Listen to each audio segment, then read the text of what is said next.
So in the European region, we have an international framework that helps us to reduce air pollution. Could you tell us a little bit more about this Convention on Long-Range Transboundary Air Pollution and what the main achievements are? Yes, this is, I must say, the only legally binding instrument in the field of air pollution across the world. There is no other similar instrument for the time being. It is a regional convention that is limited to the UNECE region, that is the United Nations Economic Commission for Europe, region which comprises 56 member states.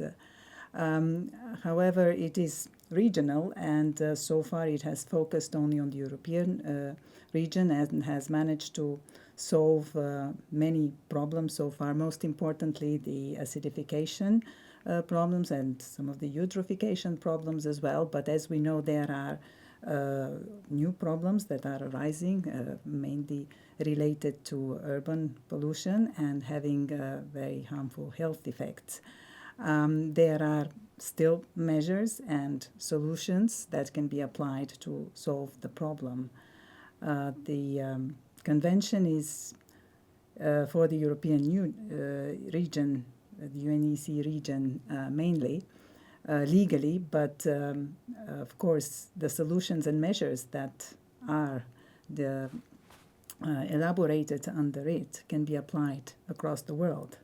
And that is what we are looking forward, and maybe we can contribute to other regions and across the world. And how do you envisage the cooperation with other regions? What can the convention bring to other regions?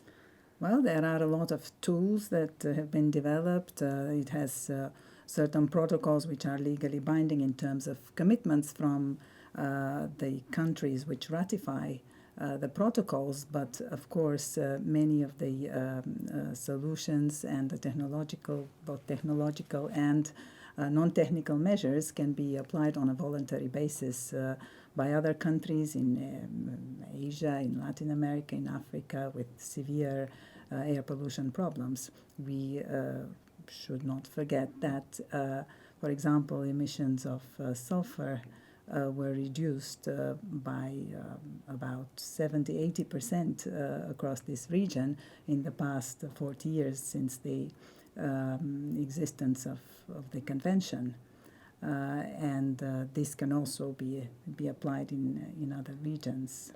That's a great achievement of the convention. So how did the convention come into place at a time when in this region where at a time when East and West were not on the most friendly conditions, let's say?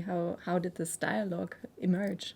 Well, it emerged because of a very strong scientific evidence. That was a decisive point that played a big role in those times. That there was undeniable evidence, and it found also an approach that was cooperative and with goodwill. That is how barriers are overcome.